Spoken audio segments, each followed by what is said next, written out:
Olá, alunos da Escola Tuiuti, tudo bem com vocês? Professor Wagner Chaves, de Geografia, trazendo mais uma aula. E hoje a gente vai dar sequência aos nossos assuntos sobre a China. A gente vai falar de alguns aspectos políticos da China Vermelha, a China continental, ou também chamada República Popular da China, ou China comunista. A gente já falou nas primeiras aulas que a China vive num ambiente híbrido, alguns aspectos socialistas, alguns aspectos capitalistas. Mas como que isso aconteceu? Então a gente vai aprender um pouco sobre a história da China e entender certinho como foi esse processo. Então pega o seu caderno, pega a sua apostila e me acompanhe nessa aula. Bom, pessoal, a China ela é um país com uma história muito rica, até por conta da sua duração. Ela é um dos impérios mais antigos, uma das civilizações mais antigas do mundo. A gente encontra vestígios arqueológicos riquíssimos há 2.000 anos antes de Cristo, 3.000 anos. Então, é uma civilização bastante antiga. Por conta disso, ela tem essa história riquíssima e que, de certo modo, ela quase sempre foi administrada por um imperador, quase que um monarca, uma figura central que era de uma família e que detinha um poder absoluto da China. Tá? Houveram conflitos internos, conflitos externos, guerras, eventualmente os imperadores eram trocados, as famílias eram trocadas, os imperadores eram substituídos.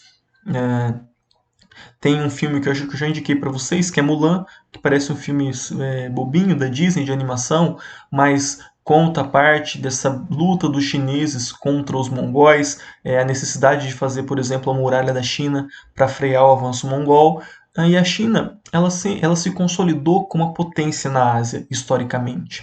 E isso veio perdendo relevância a partir do momento que os europeus começaram a controlar o mundo, segundo a Revolução Industrial, Primeira e Segunda Guerra Mundial. Então ela perdeu esse protagonismo que está assumindo só agora. Então, ninguém estudava a China, por exemplo, em 1950, 1960, 70, até 90, porque não era relevante. A partir de agora que ela está ganhando esse protagonismo político e econômico, a gente passa a estudar eles. Beleza?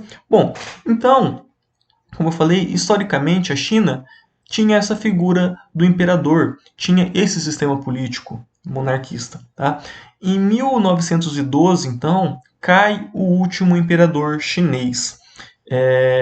Os motivos são vários, mas o principal era a presença de estrangeiros na China. Então, tinha muitos ingleses, tinha muitos franceses, mas sobretudo ingleses, né? Que estavam fazendo parte da vida dos chineses. E assim como os japoneses se fecharam para o Ocidente, logo após a chegada de Portugal, muitos chineses queriam isso, eles queriam se fechar para o Ocidente. Então, voltar às suas raízes, voltar à sua cultura, e coisa que muitos interpretavam que estava sendo deturpada por conta dessa presença de estrangeiros. Tá? Então, nesse contexto, formou-se o Partido Nacionalista Chinês, o Kuomintang, que tem essa bandeira aí como símbolo. Tá? O Partido Nacionalista, o próprio nome já diz, eles eram a favor do quê? A favor da China. Professor, todos os partidos são a favor do seu país, correto? Depende. Alguns partidos têm bandeiras mais nacionalistas, com posturas mais chauvinistas, mais pró o seu país. Outros partidos prezam pela abertura, pelo diálogo, pela conversa com determinados países, inclusive com os inimigos, não só com os aliados. Então, a bandeira do Partido Nacionalista Chinês era esse fechamento para os estrangeiros, né?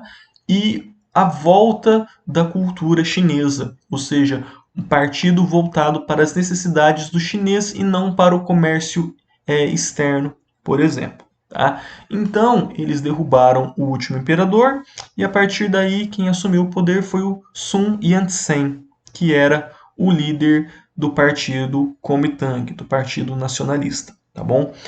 Bom, entre 1920 e 1950, a China ela tem uma história bastante conturbada, porque os nacionalistas não conseguem assumir o poder com essa facilidade. Tem conflitos, tem no início tropas pró-imperador, você tem a formação do Partido Comunista que divergia ideologicamente, não no sentido de priorizar a China, mas do ponto de vista econômico. Temos a Segunda Guerra Mundial, que vai afetar a China diretamente, a invasão do Japão. Lembrando, o Japão ele invade um território muito importante da China, que é a Manchúria, onde tinha plantações, áreas de planície agricultáveis, que produzia muito alimento e poços de petróleo e ferro, coisa que não tinha no Japão. Então, todos esses pontos aqui deixou com que a história da China, nesse período, fosse bastante conturbada. Tá bom? Em 1949, as forças comunistas elas tomam de fato o poder da China, de Pequim, e aí nós chamamos ela de Pequim comunista, e o outro partido, que era o partido Kuomintang, o Partido Nacionalista, eles fogem para a ilha de Formosa, que é a ilha de Taiwan, que a gente já trabalhou um pouco quando eu falei dos tigres asiáticos, como se formou Taiwan. Então, no sentido geopolítico de hoje, a China fala que Taiwan é uma província rebelde. Taiwan fala que o governo comunista é ilegítimo e que eles são o governo da verdadeira China. Então, tá nesse imbróglio até hoje, um falando que é a verdadeira China, tá bom? Eu vou tentar não esquecer, mas na aula passada eu falei que ia deixar um link de um vídeo sobre o Tibete, e eu acabei esquecendo, vou ver se eu posto essa semana. E também de um vídeo falando sobre essa diferença entre as duas Chinas, entre Taiwan e entre a China comunista, tá bom?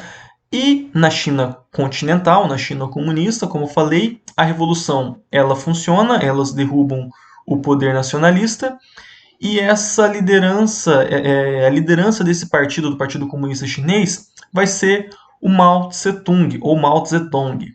Eu não tenho idade e maturidade para lidar com isso. Eu lembro que sempre que o professor falava o governo do mal, eu dava muita risada. Então não façam isso, não sejam igual a mim. Ou falem o nome inteiro para não ter piadinha. Mas o Mao Tse-tung, ele então é o líder do partido chinês. Ele fica no poder aí por quase 30 anos, tá, gente? Bem, Mao Tse-tung, essa figura que vocês estão vendo aí, ele adotou uma postura ditatorial e personalista. Personalista é o quê? Culto à personagem. Então essa carinha dele estava estampada em todas as casas da China. Inclusive, para quem vai na China hoje e visita alguns lugares, tem fotos dele, tem status, porque tinha isso do culto do Mao Tse-tung, um culto personalista, porque ele que era o grande guia da China, o grande timoneiro, aquela pessoa que ia guiar a China às suas antigas raízes e ao seu antigo império, tá bom? Tanto que quando os comunistas assumem o poder, uma das primeiras coisas que eles fazem é tentar retomar o Tibete, que a gente viu na aula passada, tá bom? Em 1966, o Mao Tse-tung ele inicia a chamada Revolução Cultural. Tá? A ideia é aumentar o poder dele enquanto ditador, fechar a China para o Ocidente e tentar retomar a cultura chinesa que na ideia dos contemporâneos estava se perdendo, tá bom? E só uma coisa, pessoal, apesar da China ser um país comunista, ela não tinha boas relações com a União Soviética. Obviamente estava muito mais próxima da União Soviética do que com os Estados Unidos, mas havia grandes divergências, tá? Então não era uma relação muito amistosa. Do mesmo modo que na Europa, a gente tinha a antiga Iugoslávia, que era um país comunista, era governado pelo ditador dito, que também não tinha boas relações com a União Soviética. Inclusive a Iugoslávia, ela estava em estado de guerra constante, porque ela poderia receber tanto ataque da União Soviética quanto da OTAN, de um lado quanto do outro, tá bom? Bem, então, essa revolução cultural na China, ela não deu muito certo, porque a China se fechou cada vez mais para o Ocidente, poder muito centralizado na mão do Mao Tse-tung. E isso muda após a sua morte, e que foi em 1976, tá? E depois de uma série de embates para ver quem seria o grande líder da China, foi escolhido o secretário-geral do Partido Comunista, que foi o Deng Xiaoping. Tá? Ele foi eleito o grande líder, né, em 1978. Ele passou e tinha uma ideia completamente oposta do Mao Tse-tung. O Mao Tse-tung, ele pensava em uma China tradicional, uma China agrária. O Deng Xiaoping não. Ele já pensava numa China moderna, uma China industrial. Então, aí a gente já consegue mencionar a diferença dos dois, tá? Um tradicionalista, revolução cultural, o outro mais industrial, beleza? E o Deng Xiaoping, ele é o grande responsável pela modernização da China. Tá? A China, na década de 70, 78, ali início da década de 80, ela se via na seguinte condição. A gente tem uma população gigante, na época não tinha 1 bilhão de pessoas, mas estava quase. A nossa mão de obra é barata, a nossa mão de obra é disciplinada, porque viviam em uma ditadura, não havia perigo de rebeliões lá. E está em abundância, não é? Atrelado às condições que eles ofereciam para que as empresas fossem para a China. Isso aqui a gente já trabalhou, e eu creio que em outros anos também. Centralização e descentralização da economia. Quando os custos de produção, de manutenção, de funcionário, de espaço começa a ficar caro, as empresas elas começam a buscar locais mais baratos para expandir a sua produção. E aí eles vão para onde? Vão para onde tem espaço barato, onde tem mão de obra barata e acesso fácil à matéria-prima. E a China está perto de tudo isso. Então, a China ela se abre ao capital estrangeiro novamente. Ou seja, empresas dos Estados Unidos, do Japão, da Inglaterra, da Europa, de qualquer lugar, venham para cá, monte as suas fábricas aqui. E a China, ela se tornou basicamente um país fábrica de maneira muito rápida, tá bom? O Deng Xiaoping, ele criou as ZEs, as Zonas Econômicas Especiais. Não confundam com Zona Econômica Exclusiva, que é marítima, tá? As ZEs, gente, da China, estão todas aqui no litoral. Olha aqui onde está o apontador. Todas essas cidades aqui, Xangai, eu não vou pronunciar porque é impossível, né? São Xiamen, são essas cidades que estão nas ZEs. O que foram as ZEs, essas zonas econômicas especiais? Elas são verdadeiras cidades, verdadeiras áreas gigantes que estão abertas ao modelo capitalista. Então, se uma empresa estrangeira chega na China, ela vai ter que montar a sua fábrica, a sua montadora, nessa região aqui. Então, nessa região havia, por exemplo, isenção de impostos, auxílio no fornecimento e treinamento da mão de obra, enfim, vários atrativos que faziam com que as fábricas saíssem lá dos Estados Unidos e fossem para a China. Isso aqui a gente falou na nossa primeira aula de China, engenharia reversa, porque a China fabricava tanto o produto original quanto o produto paraguaio, o produto paralelo, Xing Ling ali do lado. Ele simplesmente olhava e tentava fazer igual. Com o passar do tempo, eles foram adicionando qualidade nos seus produtos. E hoje a gente já compra computadores, compra celulares. A gente só não compra carros aqui no Brasil porque não pegou. Tá? Mas no Uruguai, quase todos os carros são chineses. Em vários lugares do mundo já utilizam montadoras chinesas para os seus carros. Tá? É que não é questão de gosto, no Brasil não pegou, não me perguntem pelo quê. Talvez porque aqui tem uma indústria de carro muito grande, historicamente a gente consome muito carro, Ford, General Motors, as montadoras estão aqui, então importar carro fica caro. Pode ser por esses fatores. Não pegou aqui, mas em vários lugares do mundo as marcas chinesas já são as mais utilizadas. Então, essas áreas aqui, essas ZEs, eram áreas capitalistas dentro da China.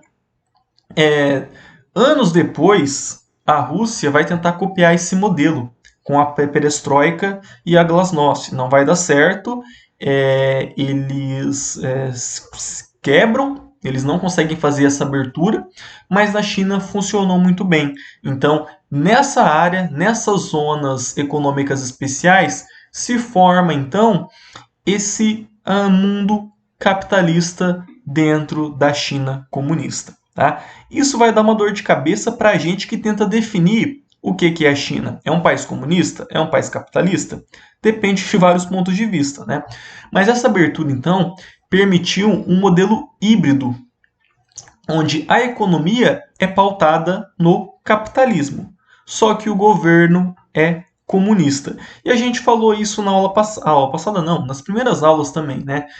A gente pode chamar tanto de socialismo de mercado ou capitalismo de Estado. E lembrando, pessoal, mesmo as empresas privadas, sobretudo as empresas chinesas, elas têm participação do Estado. O Estado sempre está a saber de tudo que essas empresas estão fazendo, até porque para agir de acordo com as necessidades da empresa e com as necessidades do Estado. Então, mesmo na parte capitalista da China, a gente encontra muita intervenção do Estado. E é assim que funcionam as coisas lá. Tá? Como eu disse, na União Soviética eles tentaram fazer essa abertura gradual, não funcionou. Na China funcionou muito bem, não é à toa que eles são a segunda maior economia do mundo. Tá? E por conta desse processo, dessa abertura, a China ela recebeu muitas empresas estrangeiras. Nike, Adidas, fabricantes de computador, Apple, Toyota do Japão. Todas essas fábricas se mudaram para a China, porque lá tinha tudo o que eles precisavam. Tinha espaço, tinha isenção fiscal, tinha mão de obra barata. Se o cara não sabia fazer, o Estado ia lá e educou essa pessoa para que ele faça, para que ele saiba manusear o computador. Então, a China, ela criou esse império. Tá? Ela adquiriu o conhecimento necessário para desenvolver o seu próprio produto. Então, se no começo ela olhava e copiava, hoje ela consegue fazer o deles sem copiar. Aqui com muitas aspas, tá, gente? Eu já mencionei para vocês que a CEO da Huawei, eu não sei pronunciar o nome daquilo, está presa no Canadá a pedido dos Estados Unidos por quebra de patente, porque eles falam, olha, essa empresa de telefonia, eles roubaram uma ideia que era aqui do iPhone, então isso é quebra de patente, isso é crime, tá? Mas de certo modo, hoje a China ela é autossuficiente. Se eles falarem, olha, quero fazer um carro é um produto simples, eles fazem. Quero fazer um chip de computador, um celular, eles fazem. Quero lançar satélites, eles lançam, tá? E pode não parecer, mas lançar satélites, sobretudo na Lua, é um clube bem seleto. São poucos países que enviaram sondas para a Lua. E a gente fala um pouco de corrida espacial, né? Corrida entre Estados Unidos e União Soviética, aconteceu lá nos anos 50, 60. Mas até hoje, os países tentam mandar sondas para a Lua. Não pessoas, mas sondas. Só para entrar nesse seleto grupo. Tá? Então a Índia mandou ano passado, mas teve algum problema na aterrissagem. Israel já mandou. China. Para mostrar que tem conhecimento, tem tecnologia. E se ele consegue lançar uma sonda na Lua, eles também conseguem colocar dentro dessa sonda uma arma nuclear e lançar na cabeça dos inimigos. Tá? Então isso também significa poder. Beleza, pessoal? Vou ficando por aqui. Peço que vocês fiquem em casa, que vocês lavem constantemente as suas mãos. Bons estudos e até a próxima aula.